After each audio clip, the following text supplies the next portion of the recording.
Hey guys, ముందుగా చూస్తున్న వాళ్ళైతే సబ్స్క్రైబ్ చేసుకోండి.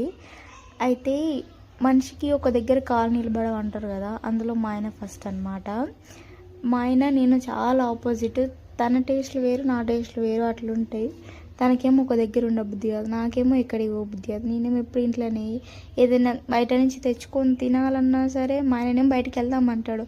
నేను లేదు, నేను ఇంట్లోనే అని అంటా. నాకు ఎందుకో అసలుకి వెళ్ళాలనిపించదు. ఇంకా నేను చిన్నప్పటి నుంచి అంతే. అయితే ఇది ఒక సడన్గా ఒకరోజు సాయంత్రం బయటికి వెళ్ళాల్సి వచ్చింది. ఒక ప్లానింగ్ అంటే ఏం లేదు, నార్మల్గా మేము వెళ్ళక కూడా చాలా మంత్ అవుతుంది అనమాట. అందుకనే మీకు ఎప్పుడైనా నాలా అనిపించిందా? బయటికి వెళ్ళినప్పుడు సడన్గా మనం ఉన్నప్పుడే పెట్రోల్ కొట్టిపించుకుంటే అస్సలు నాకు నచ్చదు. ఇంకా మీకు ఎట్లనో అంటే నచ్చుతుందో నచ్చదో కామెంట్ చేయండి. ముందుగా అయితే పిస్తా హౌస్కి వెళ్ళినాం, అక్కడ ఛాయ్ తాగుదామని. ఛాయ్ తాగుతున్నాం. నేనేమో ఛాయ్తో పాటు బ్రెడ్ తింటా, కానీ తను అట్లా కాదనమాట. ఛాయ్ తాగినాం, తను బిల్ కట్టేసి వస్తాను పోయినాడు. తర్వాత ఆయన కనిపించకుండా పోయిండు. తర్వాత